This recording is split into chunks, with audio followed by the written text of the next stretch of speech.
Welcome back to the channel, everybody. I'm going to install the comfort ride system from RoadMaster onto my RV. Now, I did an unboxing in a previous video, so if you want to see that, we'll link it here. So you can maybe watch the whole series or the 2 videos or 3, however many we have. So first things first though, I got to get this thing jacked off the ground and we got to get it ready to go.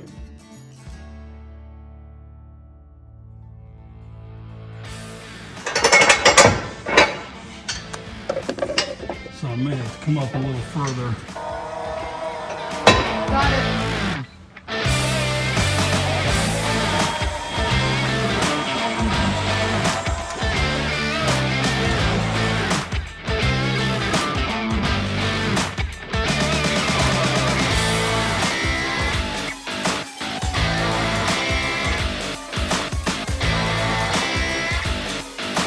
When you're taking your wheels off, we have TPMS sensors on them, so just don't get your wheels mixed up. Keep the front wheel to the front, rear wheel to the back. So when you take them off, you don't lose your sensor. We've got our wheels off. Next thing I'm gonna do, start getting rid of the bolts on this CRA 3000.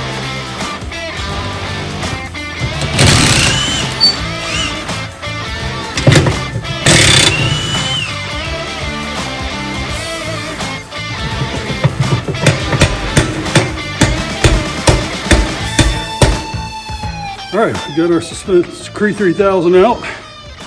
Other than dirty, it looks like it's weared very well, and I would say that's because of the timber springs we had on there.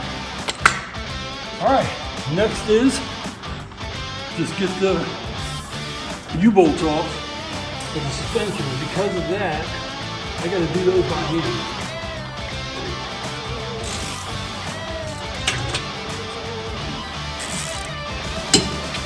All right, so to get these U-bolts out, because I have timber springs on there, I had to go back to my crow's foot that I used to torque it. If you haven't seen that video, we'll link it.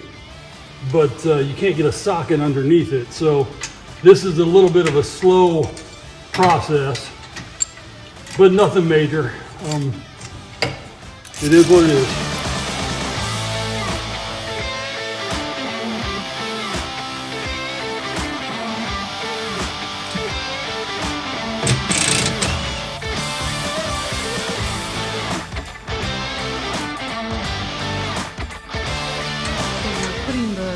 The nut back on. You took it all the way off and now you're putting it all back on. Just a couple, 3 or 4 threads, because these bolts I have to reuse, okay? They have splines in them, so they're not gonna spin. So I have to reuse them, and I don't want to damage the end. So I'm gonna use the nut so I can hit the nut to knock those splines out and loosen that bolt.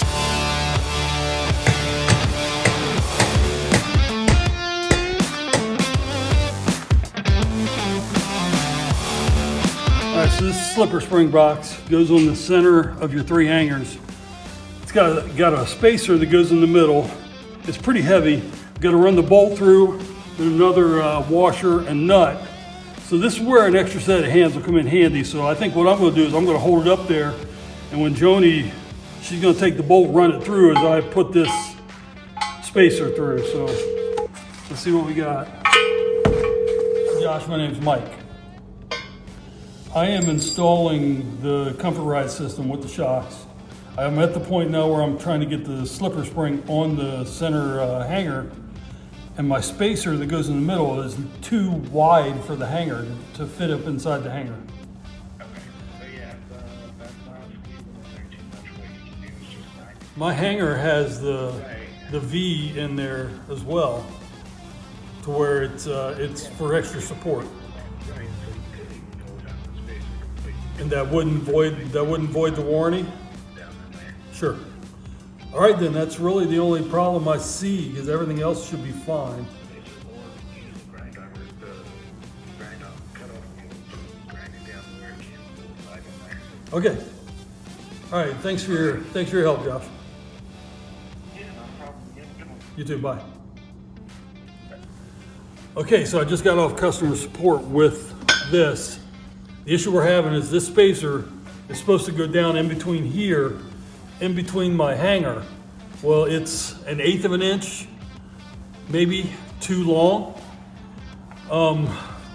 According to them, it does not void my warranty, and we got a lifetime warranty on this thing, to not use the spacer in here, mainly because we got the welded gussets inside.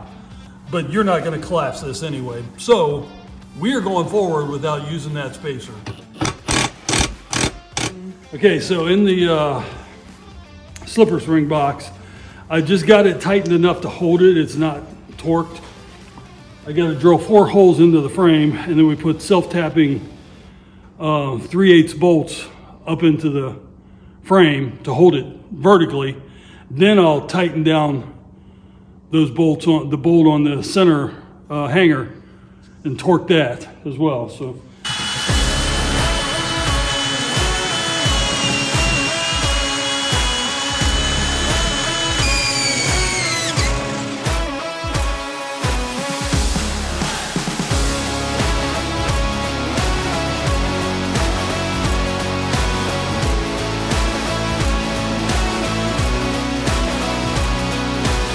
So for these bolts that hold up the slipper spring box, they say to use red thread tight or Loctite.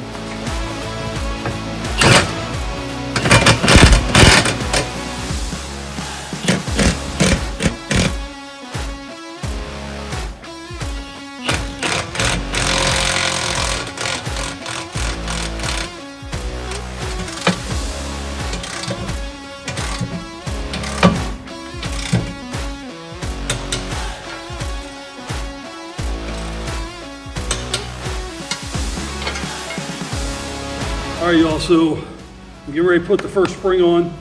You can see the difference here. This has 2 eyes. This one doesn't have an eyelet down here, so this is what moves up and in and out of the box, free of any restraint, and it doesn't send. So when the front axle hits a bump, this will move up, but it won't send anything to the rear axle. And then when the rear axle hits that bump, it moves up. So it creates an independent suspension from your axles. So. Then on the bottom of your axle, you have this kind of like, it's a bolt really with a nut on it, but on the spring, sorry, on the bottom of the spring, there's a hole on the top of your axle, and that goes in that hole.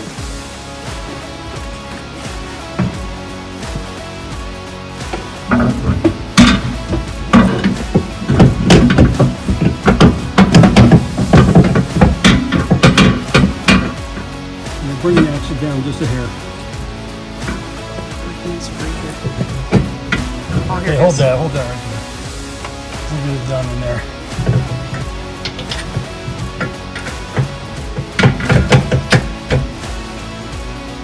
Okay, so with this bolt, it's got the splines on it, so I got to hammer it so it is completely flush, because you cannot pull that bolt through just by torquing the nut.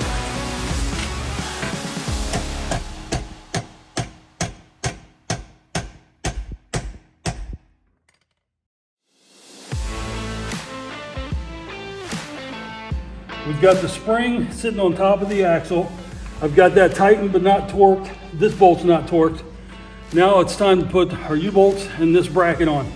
So because we got the shock absorbers, you'll have this extra bracket hanging down. So see, it's got 5 holes. This center hole goes on top of the spring, and it centers on that little pin that's there. Then you just bring up your U-bolts. I'm going to just hand tighten them.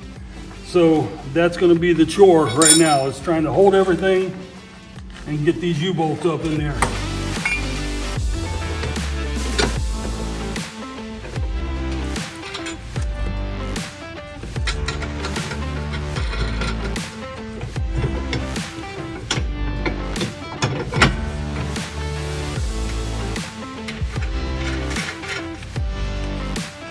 All right, so I just got these hand tight. I'm going to tighten them down, torque them, but I want to get these 2 pieces in first. Then I'll just go and tighten everything here, and we'll just do exactly the same thing on the back side. PSA, the bolt here, do not tighten it, because it squeezes together, and I didn't have one of my spacers in, so I had to loosen it up and it went in. So, and using these car jacks is very helpful. because it helps raise and lower your axles when you need them. So once again, I'm gonna try to get this in here. This bracket has to go to the inside.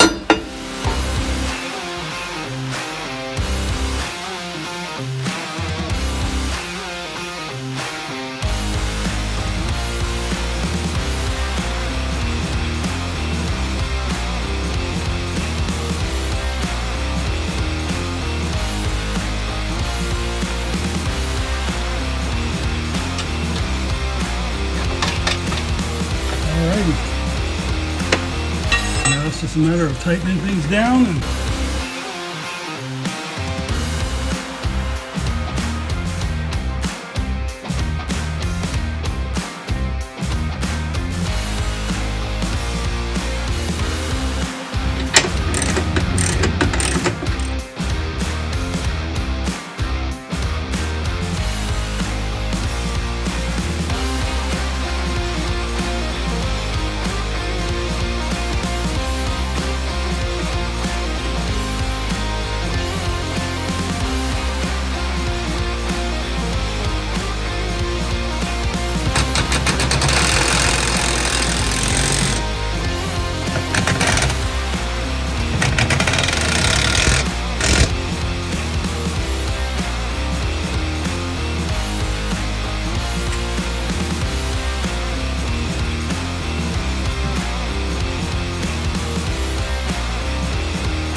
You get more out? I'm tired. So But what- we've been at it for Couple hours. 2.5 hours. And I'm down to shock absorbers. We're at the shock absorber part, but I get to the instructions. It says the suspension needs to be fully loaded to install the shocks. The e-trailer video shows the guy installing them with no wheels and still lifted. So I had, conflict. So I called the company. They said it is important to install it with the weight of the trailer on the suspension. So what I'm going to do is I'm going to install the brackets for them right now. And then tomorrow when I finish the other side, I'll do the shocks all as one time. So we're going to get these brackets installed.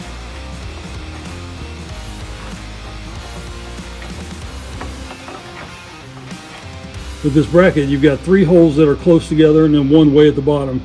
That's how it gets installed on the axle plate. It gets installed with those 3 at the top. And depending on how far away from the slipper spring where it gets installed at the top, is you can use the 2 holes in the middle or the top 2 holes. So I'm going with the top 2 holes, and hopefully I don't have to adjust tomorrow. All right, so I got my brackets hand started. I got to tighten them and torque them to 57 pounds, and then we're done for the night. Actually, I'm going to go and put the wheels on tonight as well, and then I'm going to torque those. But I'm not lowering the rig tonight. I'm just going to leave it up.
So we started at what? About 9 o'clock. It's 9:19.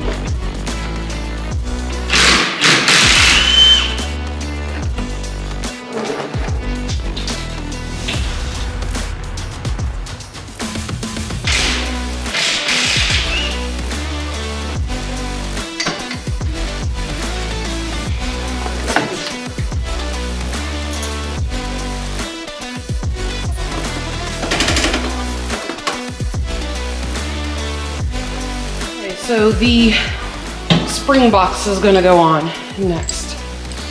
We're not quite 10 o'clock yet. We're not even an hour into it. Just put your hand in here just ever so slightly. Okay.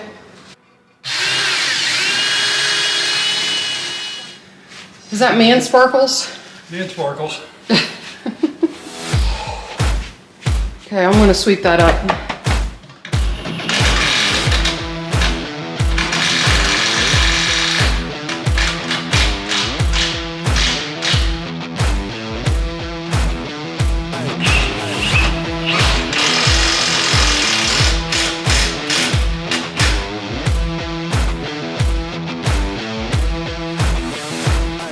This is the part where Mike's installing the first spring.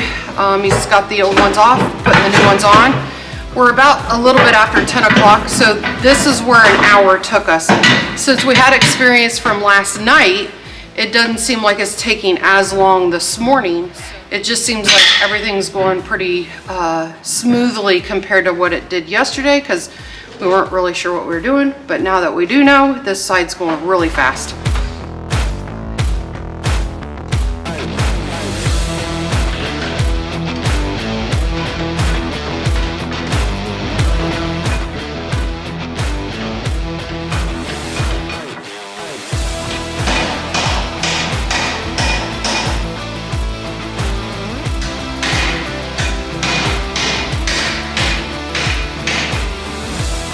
Did you find it was easier just to install loosely? Now you're going to go back and torque everything? Well, I think that's what it calls for. So it was very helpful actually. So.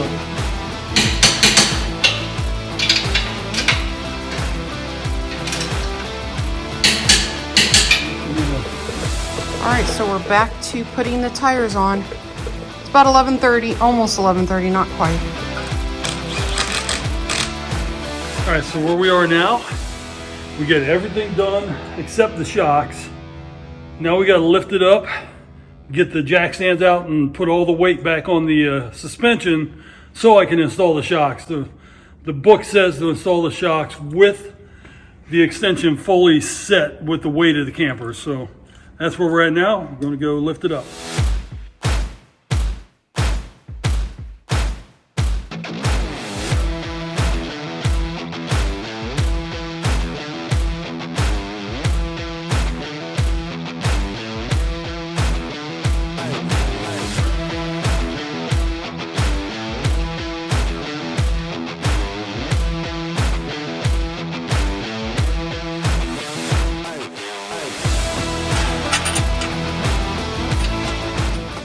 Okay, so you got the spring in.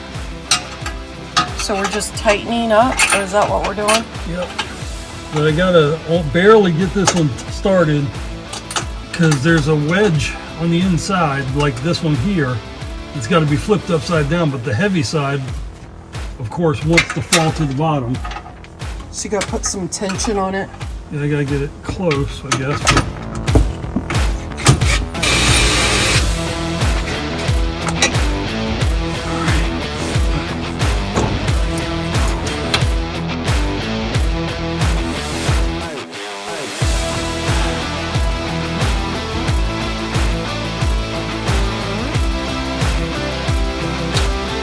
Really nice. Are you feeling okay? I'm tired. Ain't gonna lie. Here we are. Almost done. Hey guys, thanks for watching. You just saw the install of the RoadMaster Comfort Ride system for our RV. We hope this was really helpful to you because one, I'm not a mechanic. I'm just like anybody else. I have a normal job and it wasn't that hard to do. This is the second of a three-part series though, so we're gonna link up here the unboxing and just the understanding of the system. And then in the next video, we're gonna actually do a road test. How does it feel? How does it react? So thanks again and happy glamping.